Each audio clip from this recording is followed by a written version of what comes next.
ಕರ್ತನ ಪರಿಶುದ್ಧ ನಾಮಕ್ಕೆ ಸ್ತೋತ್ರವಾಗಲಿ. ಕರ್ತನ ಸನ್ನಿಧಾನದಲ್ಲಿ ಬೆಳಗಿನ ಜಾವದಲ್ಲಿ ಸೇರಿ ಬರುವುದಕ್ಕೆ, ಕರ್ತನು ಆತನ ಸನ್ನಿಧಾನದಲ್ಲಿ ಆರಾಧನೆ ಮಾಡುವುದಕ್ಕೂ ಕೊಟ್ಟಂತ ದೇವರ ಕೃಪೆಗಾಗಿ ದೇವರಿಗೆ ಸ್ತೋತ್ರ. Hallelujah, hallelujah. ಕರ್ತನ ಪರಿಶುದ್ಧ ನಾಮಕ್ಕೆ ಸ್ತೋತ್ರವಾಗಲಿ. ಇವತ್ತಿನ ದಿವಸ ನಾವು ಧ್ಯಾನ ಮಾಡಲಿಕ್ಕೆ ಹೋಗ್ತಿರುವಂತಹ ವಾಕ್ಯ ಭಾಗ, ನಾವು ಮೊದಲನೇದಾಗಿ ಒಬ್ಬ ಸೇವಕರು ಮತ್ತು ಒಂದು ದೇವರ ಮಧ್ಯದಲ್ಲಿ ನಡೆದಂತಹ ಒಂದು ಕಾನ್ವರ್ಸೇಷನ್ ನಾವು ಮೊದಲನೇದಾಗಿ ತಿಳಿದುಕೊಳ್ಳಕ್ಕೆ ಹೋಗ್ತೇವೆ. ಆ ಒಂದು ಕಾನ್ವರ್ಸೇಷನ್ ಮೇಲೆ ನಾವು ಇವತ್ತಿನ ದಿವಸ ವಾಕ್ಯವನ್ನ ನಾವು ಕೇಳಲಿಕ್ಕೆ ಹೋಗ್ತಿದ್ದೇವೆ. ಒಂದು ದಿವಸ ಒಬ್ಬ ಸೇವಕರು ದೇವರಿಗೆ ಈ ರೀತಿಯಲ್ಲಿ ಕೇಳ್ತಾರಂತೆ. ಏನ್ ಕೇಳ್ತಾರೆ ಅಂತಂದ್ರೆ, ಯಾಕೆ ಈ ಲೋಕದಲ್ಲಿ ಒಳ್ಳೆಯವರಿಗೆ ಕೆಟ್ಟದ್ದು ನಡೆಯುತ್ತದೆ ಅನ್ನೋದನ್ನ ಸೇವಕರು ದೇವರ ಬಳಿ ಕೇಳ್ತಾರೆ. ಈ ಕ್ವಶನ್ ನಮಗೂ ಇದ್ದೆಲ್ಲ, ಯಾಕೆ ಒಳ್ಳೆಯವರಿಗೆ ಕೆಟ್ಟದ್ದು ನಡೆಯುತ್ತೆ, ಯಾಕೆ ಒಳ್ಳೆಯವರಿಗೆ ಅನ್ಯಾಯ ಆಗುತ್ತೆ, ಯಾಕೆ ಒಳ್ಳೆಯವರಿಗೆ ಕಷ್ಟಗಳು ಬರುತ್ತೆ, ಯಾಕೆ ಒಳ್ಳೆಯವರಿಗೆ ಕಣ್ಣೀರುಗಳಿರ್ತದೆ, ಯಾಕೆ ಒಳ್ಳೆಯವರಿಗೆ ಅನೇಕ ಹೋರಾಟಗಳಿರ್ತವೆ. ಹಲ್ಲೆಲೂಯಾ. ಕರ್ತನ ಪರಿಶುದ್ಧ ನಾಮಕ್ಕೆ ಸ್ತೋತ್ರವಾಗಲಿ. ಅನೇಕ ಬಾರಿ ನಾವು ಕೂಡ ಆ ಒಳ್ಳೆಯವರ ಸ್ಥಾನದಲ್ಲಿ ನಿಂತೇವೆ. ಅನೇಕ ಬಾರಿ ನಮಗೂ ಕೂಡ ಪ್ರಶ್ನೆಗಳಿರ್ತವೆ. ಯಾಕೆ ನನಗೆ ಈ ಒಂದು ಕಷ್ಟಗಳು ಬರ್ತದೆ, ನನಗೆ ಈ ಹೋರಾಟಗಳು ಬರ್ತದೆ, ನನಗೆ ಯಾಕೆ ಈ ವೇದನೆಗಳು, ನನಗೆ ಯಾಕೆ ಈ ಬಾಧೆಗಳು, ನನಗೆ ಯಾಕೆ ಈ ಹೋರಾಟ ಅನ್ನೋದನ್ನ ನಾವು ಪ್ರಶ್ನೆಗಳನ್ನ ಕೇಳ್ತಾ ಇದ್ದೇವೆ. ಹಲ್ಲೆಲೂಯಾ. ಅದೇ ರೀತಿಯಲ್ಲಿ ಈ ದೇವರ ಸೇವಕರು ಕೂಡ ಕೇಳ್ತಾರೆ. ಅವಾಗ ದೇವರು ಉತ್ತರ ಕೊಡ್ತಾರಂತೆ. ಏನಂತ ಉತ್ತರ ಕೊಡ್ತಾರೆ? ದೊಡ್ಡ ದೊಡ್ಡ ಮರಗಳು ಕೂಡ ಬಲವಾದ ಬಿರುಗಾಳಿಯನ್ನು ಎದುರಿಸಬೇಕಂತೆ. ದೊಡ್ಡ ದೊಡ್ಡ ಮರಗಳು ಬಲವಾದ ಬಿರುಗಾಳಿಯನ್ನ ಎದುರಿಸಬೇಕು. ಆ ಬಿರುಗಾಳಿನ ಎದುರಿಸಿದ್ರು ಕೂಡ ಆ ಮರಗಳು ಬೀಳ್ತವ, ಆ ಮರಗಳು ಗಟ್ಟಿಯಾಗಿ ನಿಲ್ತವೆ. ಆವಾಗಲೇ ಗೊತ್ತಾಗೋದು ಅದು ಗಟ್ಟಿಯಾದ ಮರ. ಹಲ್ಲೆಲೂಯಾ. ಇವತ್ತಿನ ದಿವಸ ನಾವು ಟೀಕ್ ಅಂತ ಅನ್ಕೊಂಡು ಹಾಕ್ತಿವಿ, ಅಥವಾ ತೇಗ ಅಂತ ಅನ್ಕೊಂಡು ಹಾಕ್ತಿವಿ, ಅಥವಾ ಯಾವ್ದು ಗಟ್ಟಿ ಯಾವ್ದು ಚೆನ್ನಾಗಿ ಅದನ್ನು ಯೂಸ್ ಮಾಡಿದ ನಂತರ ನಮಗೆ ತಿಳಿದು ಬರುತ್ತೆ ಅದು ಏನಕ್ಕೂ ಕೆಡೋದಿಲ್ಲ, ಯಾವುದು ಕೂಡ ಅದನ್ನ ಅಲ್ಲಾಡಿಸೋದಿಲ್ಲ. ಯಾವ ಚಳಿ ಬಂದ್ರು, ಯಾವ ತೇವ ಬಂದ್ರು, ಯಾವ ಹುಳಗಳು ಬಂದ್ರು ಕೂಡ ಅದು ಅಲ್ಲಾಡೋದಿಲ್ಲ ಅಂತ ನಮಗೆ ಗೊತ್ತಾಗುತ್ತೆ. ಅದೇ ರೀತಿಯಲ್ಲಿ ಒಂದು ಕಡೆ ಅದು ಒಂದು ಉದ್ದೇಶದಿಂದ ಉಪಯೋಗಿಸಲ್ಪಟ್ಟಿಲ್ಲ, ಅಥವಾ ಯಾವುದು ಕೂಡ ಸ್ಟ್ರಗಲ್ಸ್ ಅನ್ನ ಹೋರಾಟವನ್ನು ಎದುರಿಸಿಲ್ಲ ಅಂತಂದ್ರೆ ಅದು ಎಷ್ಟು ಗಟ್ಟಿಯಾದದ್ದು ನಮಗೆ ಗೊತ್ತಾಗೋದಿಲ್ಲ. ಹಲ್ಲೆಲೂಯಾ. ನೋಡ್ರಿ, ಒಂದು ವೆಹಿಕಲ್ ನ ನಿರ್ಮಾಣ ಮಾಡಿದ್ಮೇಲೆ ಅದನ್ನ ಈಗ ಆಕ್ಸಿಡೆಂಟ್ಸ್ ನಡೀತಲ್ಲ, ಅದಕ್ಕಿಂತ ಖರಾಬಾಗಿ ಅದನ್ನ ಟೆಸ್ಟ್ ಮಾಡ್ತಾರೆ. ಈಗ ಆಕ್ಸಿಡೆಂಟ್ ನಡೀತಲ್ಲ, ಅದಕ್ಕಿಂತ ಖರಾಬಾಗಿ ಅದನ್ನ ಏನ್ ಮಾಡ್ತಾರೆ, ಟೆಸ್ಟ್ ಮಾಡ್ತಾರೆ. ತಂದು ಗುದ್ದಿ ಇದು ಮಾಡ್ತಾರೆ. ಅದ್ರದ್ದು ಯಾವ್ದು ಏನೇನು ಪ್ರೂಫ್ ಗಳನ್ನ ಹೇಳ್ತಾರೋ, ಅಥವಾ ಯಾವ್ಯಾವ್ದು ಫೀಚರ್ಸ್ ಇದೆ ಅಂತ ಅನ್ಕೊಳ್ಳೋದು, ಅದನ್ನೆಲ್ಲ ಕಂಪ್ಲೀಟ್ ಆಗಿ ಟೆಸ್ಟ್ ಆದ ನಂತರ ಆ ಒಂದು ಗಾಡಿ ಗುಜ್ಜು ಆದ ನಂತರ ಆ ಗಾಡಿಯ ಹೊಸ ಮಾಡೆಲ್ ಹೊರಗಡೆ ಬರ್ತಾರೆ. ಆದ ನಂತರ ಏನ್ ಹೇಳ್ತಾರೆ, ಇದರಲ್ಲಿ ಈ ರೀತಿಯ ಫೀಚರ್ಸ್ ಇದೆ ಅಂತ. ಆಕ್ಚುಲಿ ನೀವು ಬೇಕಾದ್ರೆ ಯೂಟ್ಯೂಬ್ ಅಲ್ಲಿ ಒಂದ್ಸರಿ ಬ್ರೌಸ್ ಮಾಡಿ ನೋಡಿ ಯಾವ ರೀತಿಯಲ್ಲಿ ಟೆಸ್ಟ್ ಮಾಡ್ತಾರೆ ಅಂತ ಅನ್ಕೊಂಡು. ಟೆಸ್ಟ್ ಮಾಡ್ತಾರೆ ಅಂತಂದ್ರೆ ನಮ್ಗೆ ಒಂಥರ ಬೇಸರ ಅನ್ಸುತ್ತೆ. ಒಂದು ವೇಳೆ ನನ್ನ ಗಾಡಿ ಇಟ್ಕೊಂಡು ಇವ್ರು ಟೆಸ್ಟ್ ಮಾಡಿದ್ರೆ ಹೇಗೆ ಅನ್ಸುತ್ತೆ ಅನ್ನೋ ರೀತಿಯಲ್ಲಿ ಆ ರೀತಿ ನೋವಾಗುತ್ತೆ. ಆ ರೀತಿಯಲ್ಲಿ ಆ ಗಾಡಿಯನ್ನು ಒಂದು ಗುಜರಿ ಗಾಡಿಯಲ್ಲಿ ಮಾರ್ಪಡಿಸಿದ ನಂತರ ಅದು ಟೆಸ್ಟ್ ಇಂದ ಪಾಸ್ ಆದ ನಂತರ ಮಾರ್ಕೆಟ್ಗೆ ಅದನ್ನ ಬಿಡ್ತಾರೆ. ಅದೇ ರೀತಿಯಲ್ಲಿ ಪ್ರೇರೆ ಕರ್ತನು ನಮ್ಮನ್ನ ಆಲಯದಲ್ಲಿ ಆ ರೀತಿಯಲ್ಲಿ ನಮ್ಮನ್ನ ಟೆಸ್ಟ್ ಮಾಡಿ, ನಮ್ಮನ್ನ ಎಲ್ಲದರಲ್ಲಿ ಪರೀಕ್ಷಿಸಿ, ಸೈತಾನನ ಮುಂದೆ ಕೂಡ ನಮ್ಮನ್ನ ಬಿಟ್ಟು ಆತನ ಹಿಂದೆ ಇದ್ದು ಆತನ ನಮ್ಮನ್ನ ಮುಂದೆ ಬಿಟ್ಟು ಆತನ ನಮ್ಮನ್ನ ಜಯಿಸುವ ಹಾಗೆ ಆತನ ನಿಲ್ಲಿಸಿದ್ದಾನೆ. ಹಲ್ಲೆಲೂಯಾ. ಅನೇಕ ಬಾರಿ ಇಷ್ಟರವರೆಗೆ ಬಂದಿರುವಂತಹ ಹೋರಾಟವನ್ನ ನಾವು ಕಣ್ಣು ಮುಚ್ಚಿ ನೆನೆಸಿದಾದರೂ ಇದರಲ್ಲಿ ನಾನು ಹೇಗಪ್ಪ ಪಾಸ್ ಆದೆ, ಇದರಲ್ಲಿ ಹೇಗಪ್ಪ ನಾನು ಹಾದು ಬಂದೆ.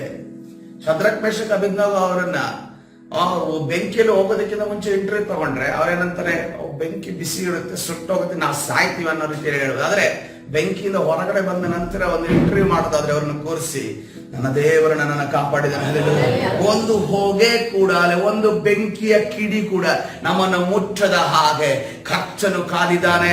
ಅವಾಗ ಹೇಳ್ತಾರೆ, ನಾವು ಕರ್ತನಿಗೋಸ್ಕರ ನಿಲ್ಲಬೇಕು ಅನ್ನೋದನ್ನ, ಧೈರ್ಯವಾಗಿ ನಿಲ್ಲಬೇಕು ಅನ್ನೋದನ್ನ ಆ ಸಮಯದಲ್ಲಿ ಹೇಳುವವರಾಗಿದ್ದಾರೆ. ಹಲ್ಲೆಲೂಯಾ. ಅದಕ್ಕೋಸ್ಕರವಾಗಿ ಎಲ್ಲ ಕಷ್ಟಗಳು ನಮ್ಮ ಜೀವಿತದಲ್ಲಿ ಬರೋದಕ್ಕೆ ಏನಿದೆ, ಒಂದು ಉದ್ದೇಶ ಇದೆ, ಒಂದು ಕಾರಣ ಇದೆ.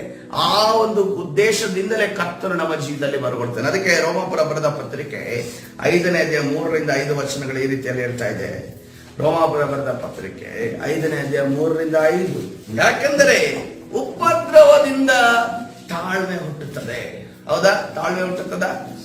ಯಾರಾದರೂ ತುಂಬಾ ಹಿಂಸೆ ಕೊಟ್ಟಾಗ ನಮ್ಮ ತಾಳ್ಮೆ ಪರೀಕ್ಷೆ ನಡೀತದೆ. ಏನು ಹೇಳುವುದಕ್ಕಿರೋದಿಲ್ಲ, ಏನು ಹೇಳಬಾರದು.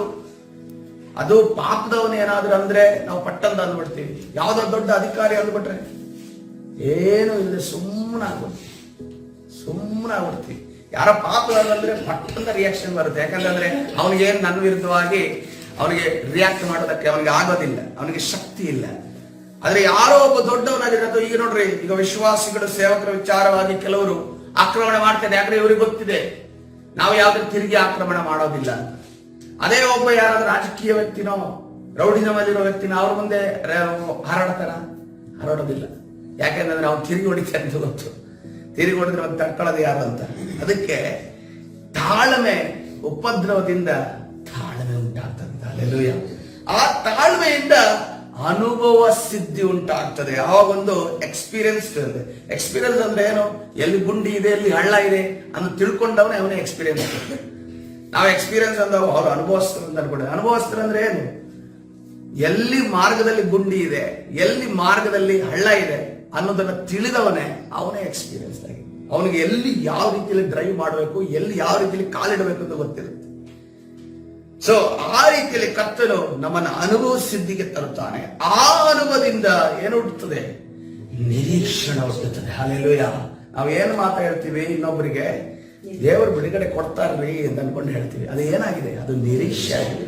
ಮುಂದೆ ನಿಮಗೆ ಬಿಡುಗಡೆ ಸಿಗುತ್ತೆ ಅನ್ನೋದು ನಮ್ಮ ಬಾಯಲ್ಲಿ ಬರುವಂತ, ತನ್ನಂತಾನೆ ಬರುವಂತ ಮಾತಿದೆಯಲ್ಲ, ಅದು ನಿರೀಕ್ಷೆಯನ್ನು ನಮಗೆ ಹುಟ್ಟಿಸುತ್ತೆ.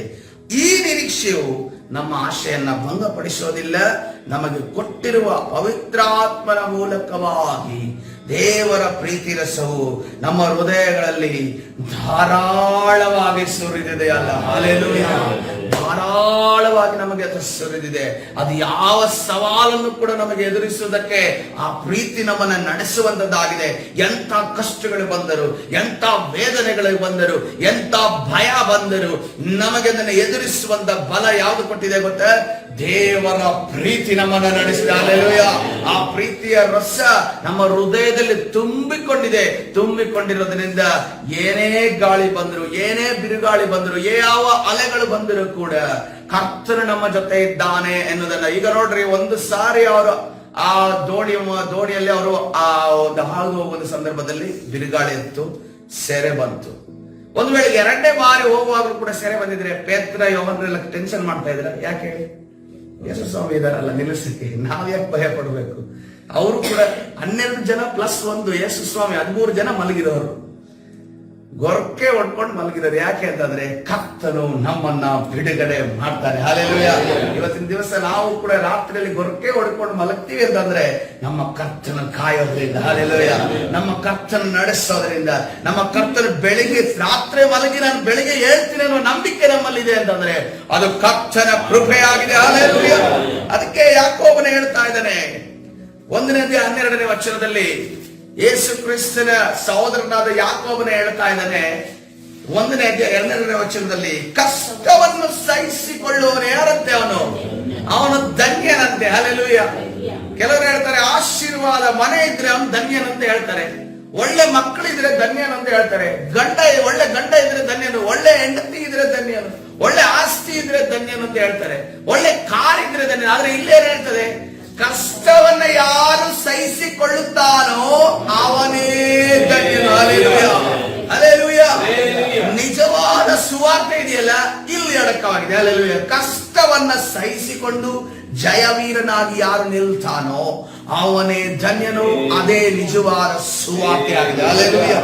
ಅವನು ಪರಿಶೋಧಿತನಾದ ಮೇಲೆ ಏನು ಸಿಕ್ಕುತ್ತಂತೆ, ಜೀವವೆಂಬ ಜಯಮಾಲೆಯನ್ನು ಹೊಂದುವನು. ಸ್ವಾಮಿಯು ತನ್ನನ್ನ ಪ್ರೀತಿಸುವವರಿಗೆ ಇದನ್ನು ವಾಗ್ದಾನ ಮಾಡಿದ್ದಾನೆ. ಹಲ್ಲೆಲೂಯಾ. ನಮ್ಮ ಕೈಯ ಮೇಲೆ ಕೈ ಇಟ್ಟು ಆದ್ರೆ ಏನ್ ಹೇಳಿದ್ರೆ, ನೀನು ಕಷ್ಟವನ್ನ ಸಹಿಸಿಕೊಳ್ಳುವುದಾದ್ರೆ, ಕಷ್ಟವನ್ನ ಎದುರಿಸೋದಾದ್ರೆ, ಕಷ್ಟದಲ್ಲಿ ನೀನು ಜಯಿಸಿ ನಿಲ್ಲೋದಾದ್ರೆ ನಿನಗೇನ್ ಕೊಡ್ತೀನಿ ನಾನು, ನಿನಗೆ ನಾನು ಜಯವೆಂಬ ಜೀವವೆಂಬ ಜಯಮಾಲೆ. ಹಲ್ಲೆಲೂಯಾ. ಕರ್ತನ ಪರಿಶುದ್ಧ ನಾಮಕ್ಕೆ ಸ್ತೋತ್ರವಾಗಲಿ. ಜೀವವೆಂಬ ಕಿರೀಟವನ್ನ ಕರ್ತನ ಕೊಡ್ತಾನೆ ಎಂದು ಹೇಳಿದ್ದಾನೆ. ಹಲ್ಲೆಲೂಯಾ. ಕರ್ತನ ಪರಿಶುದ್ಧ ನಾಮಕ್ಕೆ ಸ್ತೋತ್ರ. ಅದಕ್ಕೋಸ್ಕರವಾಗಿ ನಮ್ಮ ಜೀವಿತದಲ್ಲಿ ಬರುವಂತ ಸವಾಲುಗಳು, ಸೈತಾನ ಒಡ್ಡುವಂತ ಸವಾಲುಗಳು, ನಮ್ಮ ಕುಟುಂಬಸ್ಥರು ಒಡ್ಡುವಂತ ಸವಾಲುಗಳು, ನಮ್ಮ ಗಂಡ ಹೆಂಡತಿ ಮಕ್ಕಳು ಒಡ್ಡುವಂತ ಸವಾಲುಗಳು, ನಮ್ಮ ಉದ್ಯೋಗದ ಸ್ಥಳದಲ್ಲಿರುವಂತಹ ಸವಾಲುಗಳು, ಯಾವುದೇ ಒಂದರೂ ಕೂಡ ನಾವು ಅದನ್ನ ಸಹಿಸಿಕೊಂಡು ಮೊಣಕಾಲೂರಿ ನಮ್ಮ ತಂದೆಯ ಬಳಿಯಲ್ಲಿ ಹೇಳೋದಾದರೆ ನಮ್ಮ ತಂದೆ ಅದನ್ನ ಬಿಡುಗಡೆ ಮಾಡುವ ಚೆನ್ನಾಗಿದ್ದಾನೆ, ಬಿಡುಗಡೆಯನ್ನ ಕೊಡುವ ಚೆನ್ನಾಗಿದ್ದಾನೆ. ಇಷ್ಟು ಕಾನ್ವರ್ಸೇಷನ್ ಮಾತ್ರ ಆ ಸೇವಕರು ದೇವರ ಜೊತೆ ಮಾಡಿದ್ದಲ್ಲ, ಇನ್ನೂ ಅನೇಕ ಪಾಯಿಂಟ್ಗಳಿದಾವೆ. ಇವತ್ತದು ಮುಗಿಯೋದಿಲ್ಲ, ಅದಕ್ಕೋಸ್ಕರವಾಗಿ ನಾನು ಕಟ್ ಮಾಡ್ತಾ ಇದ್ದೇನೆ. ಇವತ್ತಿನ ನಮ್ಮ ಕಾನ್ಸೆಪ್ಟ್ ಏನಂತಂದ್ರೆ, ಕಷ್ಟವನ್ನ ಸಹಿಸಿಕೊಳ್ಳುವವನು ಧನ್ಯನು. ಅಲ್ಲೆಲ್ಲ ಕಷ್ಟ ಇದೆಯಾ, ನೀನು ಆಶೀರ್ವದಿಸಲ್ಪಟ್ಟವ, ಅದನ್ನ ಸಹಿಸಿಕೋ. ಅದನ್ನ ಸಹಿಸಿಕೊಳ್ಳುವುದಾದರೆ ಕರ್ತನ ದೃಷ್ಟಿಯಲ್ಲಿ ಏನಂತೆ, ನೀನು ಜೀವವೆಂಬ ಜಯಮಾಲೆಯನ್ನು ಹೊಂದಿದೆಯಂತೆ. ಅಲ್ಲೆಲ್ಲೂಯ. ಮನುಷ್ಯನಿಗೆ ಏನಂತಂದ್ರೆ, ಕಷ್ಟ ಬಂದ್ರೆ ಪರಿಹಾರ ಆಗ್ಬಿಡ್ಬೇಕು. ಪರಿಹಾರ ಆದ್ರೆ ಏನಂತಂದ್ರೆ, ಅವರನ್ನ ಆಶೀರ್ವದಿಸಲ್ಪಟ್ಟವನು ಯಾರಂತ ಇದ್ದಾರೆ, ಈ ಲೋಕ ಅಂತ ಇದೆ. ಯಾರು ಚೆನ್ನಾಗಿದಾನೋ, ಉಂಡ್ಕೊಂಡು ನೀನು ತಿನ್ಕೊಂಡು ಚೆನ್ನಾಗಿದಾನೋ ಅವನನ್ನ ಏನಂತಾರೆ, ಆಶೀರ್ವದಿಸಲ್ಪಟ್ಟವನು, ಅವನು ಸುಖದಲ್ಲಿರುವವನು, ಸಂತೋಷದಲ್ಲಿರುವ. ಆದ್ರೆ ದೇವರ ವಾಕ್ಯ ಹೇಳುತ್ತದೆ, ಕಷ್ಟವನ್ನ ಯಾರು ಸಹಿಸುತ್ತಾನೋ ಅವನು ಧನ್ಯನಾಗಿದ್ದಾನೆ. ಅಲ್ಲೆಲ್ಲೂಯ. ಅದಕ್ಕೋಸ್ಕರವಾಗಿ ಲೋಕದ ಜೊತೆ ನಮ್ಮ ಮೆಂಟಾಲಿಟಿ, ನಮ್ಮ ಮನಸ್ಸು ಮಿಂಗಲಾಗೋದು ಬೇಡ. ಅವರ ಆಲೋಚನೆ ನಿಮ್ಮ ಒಳಗಡೆ ತರಬೇಡ್ರಿ. ನಿಮ್ಮ ಆಲೋಚನೆ ಬೇಡ, ನಿಮ್ಮ ದಿಕ್ಕೇ ಬೇರೆ, ಅವ್ರ ದಿಕ್ಕೇ ಬೇರೆ. ಆದ್ರೆ ಒಂದೇ ಜರ್ನಿಯಲ್ಲಿ ಹೋಗ್ತಾ ಇರ್ತೀವಿ. ಆದ್ರೆ ನಾವು ಹೋಗ್ತಿರೋದು ಪರಲೋಕಕ್ಕೆ, ಅವ್ರು ಹೋಗ್ತಿರೋದು ನರಕಕ್ಕೆ. ಆದ್ರೆ ಅದರಲ್ಲಿ ಅನೇಕ ಜನರು ಈ ಕಡೆ ಬರ್ತಾರೆ ಜರ್ನಿಯಲ್ಲಿ. ಹಲ್ಲೆಲೂಯ. ಕರ್ತನ ಪರಿಶುದ್ಧ ನಾಮಕ್ಕೆ ಅದಕ್ಕೋಸ್ಕರವಾಗಿ ಇವತ್ತಿನ ದಿವಸ ನಮ್ಮನ್ನು ನಾವು ಕರ್ತನ ಕರಗಳಿಗೆ ಸಮರ್ಪಿಸುತ್ತಾ ಪ್ರಾರ್ಥನೆ ಮಾಡೋಣ. ಹಲ್ಲೆಲೂಯ. Thank you Jesus. ಈ ಒಂದು ಶಾರ್ಟ್ ಮೆಸೇಜ್ ನಮ್ಮ ಜೀವಿತದಲ್ಲಿ ಒಂದು ಬದಲಾವಣೆಯನ್ನು ತರುವುದಾಗಲಿ, ಒಂದು ಬದಲಾವಣೆಯನ್ನು ತರುವುದಾಗಲಿ. ಇವತ್ತಿನ ದಿವಸ ನಮ್ಮ ಒಂದು ಆಲೋಚನೆ ಬದಲಾಗಲಿ, ಒಂದು ಮೆಂಟಾಲಿಟಿ ಬದಲಾಗುವುದಾಗಲಿ. ಹಲ್ಲೆಲೂಯ. ಕಷ್ಟದಿಂದ ಹೊರಗಡೆ ಬಂದ್ರೆ ಆಶೀರ್ವದಿಸಲ್ಪಟ್ಟವನು, ಅಥವಾ ಕಷ್ಟದಿಂದ ಕಷ್ಟ ಬೇಡ ಬೇಡ ಬೇಡ ಅಂತಂದ್ಕೊಂಡು, ಸವಾಲುಗಳು ಬೇಡ ಬೇಡ ಬೇಡ ಅಂತಂದ್ಕೊಂಡು ದೂರ ತಳ್ಳುವಂತ ವಿಶ್ವಾಸಿಗಳು, ಮೊಲೆಗೂಸುಗಳು ನಾವಾಗದೆ ಗಟ್ಟಿ ಆಹಾರವನ್ನ ತಿನ್ನುವಂತ ಓ ದೇವ ಮಕ್ಕಳಾಗಿ ಇವತ್ತಿನ ದಿವಸ ಮಾರ್ಪಡೋದಾಗಲಿ. ಹಲ್ಲೆಲೂಯ. ಪ್ರಬುದ್ಧ ದೇವರ ಮಕ್ಕಳಾಗಿ ಮಾರ್ಪಡೋದಾಗಲಿ. ಕರ್ತನ ಸನ್ನಿಧಾನವನ್ನು ಮಾರ್ಪಾಟುಗಳು ಉಂಟಾಗುವುದಾಗಲಿ. Hallelujah. Hallelujah. Jesus praise the Lord. ಕರ್ತನ ಸನ್ನಿಧಾನ ಪ್ರಾರ್ಥನೆ ಮಾಡಿಕೊಳ್ಳೋಣ. ಪರಿಶುದ್ಧನಾದ ದೇವರ ದಿನ ನಾಮಕ್ಕೆ ಸ್ತೋತ್ರವಾಗಲಿ. ಕರ್ತನೆ, ಹೌದು ಸ್ವಾಮಿ, ಕರ್ತನೆ, ನಮ್ಮ ಒಂದು ಕರ್ತನೆ ರಾಜ ಚಿಕ್ಕಂದಿನಿಂದ ನಮ್ಮ ಪಿತೃಗಳು ನಮಗೆ ಕಲಿಸಿಕೊಂಡ ಬಂದಂತ ಬೋಧನೆ ನಮ್ಮಲ್ಲಿ ಬೇರೂರಿದೆ ಕರ್ತನೆ. ಅದನ್ನ ಕಿತ್ತು ಹಾಕಿ ಕರ್ತನೆ, ರೀಪ್ರೋಗ್ರಾಮಿಂಗ್ ನೀನು ಮಾಡಿ ಸ್ವಾಮಿ. ನಮಗೆ ಕರ್ತನೆ ರಾಜ, ನೀನು ಯಾವ ರೀತಿಯಲ್ಲಿ ಕಷ್ಟವನ್ನ ಸಹಿಸಿಕೊಂಡು ಜಯಮಾಲೆಯನ್ನು ಹೊಂದಿದೆಯೋ ಅದೇ ರೀತಿಯಲ್ಲಿ ಅದೇ ಜಯಮಾಲೆಯನ್ನು ನಾವು ಹೊಂದುವ ಹಾಗೆ ಸ್ವಾಮಿ ನಮಗೆ ಸಾಹಸವನ್ನ ಚಾಚು, ಸವಾಲುಗಳನ್ನ ಧೈರ್ಯವಾಗಿ ಎದುರಿಸುವ ಹಾಗೆ, ನಿನಗೋಸ್ಕರ ನಿಲ್ಲುವ ಹಾಗೆ ಕರ್ತನೆ ರಾಜ, ಮನೆಯಲ್ಲಿ ಕರ್ತನೆ ನಿನ್ನ ರಾಜ್ಯ ಮೊದಲನೇದಾಗಿ ಸ್ಥಾಪಿಸಲ್ಪಡುವ ಕಾರ್ಯ ಮಾಡು. ನಮ್ಮ ಹೃದಯಗಳಲ್ಲಿ ನಿನ್ನ ರಾಜ್ಯ ಸ್ಥಾಪಿಸಲ್ಪಡಲಿ ಯೇಸುವಿನ ನಾಮದಲ್ಲಿ. ಕರ್ತನೆ, ನಮ್ಮನ್ನ ಕಷ್ಟಕ್ಕೆ ಒಳಪಡಿಸಿ, ನಮ್ಮನ್ನ ನಿರಾಶರನ್ನಾಗಿ, ಆಶಾಭಂಗ ಪಡುವವರನ್ನಾಗಿ, ನಮ್ಮನ್ನ ಭಯ ಪಡುವವರನ್ನಾಗಿ ಮಾಡುವಂತ ಎಲ್ಲಾ ಸೈತಾನ ಅಂಧಕಾರ ಶಕ್ತಿಗಳ ಬಲಗಳನ್ನ, ದುರಾತ್ಮನ ಕಾರ್ಯಗಳನ್ನ ನಜರೇತಿನ ಯೇಸುವಿನ ನಾಮದಲ್ಲಿ ಬಂಧಿಸಿ ಮುರಿದಾಗ್ತಾ ಬಿಡುಗಡೆ ಉಂಟು ಮಾಡಿ ತಾನೇ ನಡೆಸು. ಕರ್ತನಾದ ಯೇಸು ಸ್ವಾಮಿ ಸಲ್ಲಿ ಪ್ರಾರ್ಥಿಸಿ ಹೊಂದಿಕೊಡ್ತೇನೆ. ಜೀವವುಳ್ಳ ತಂದೆಯೇ.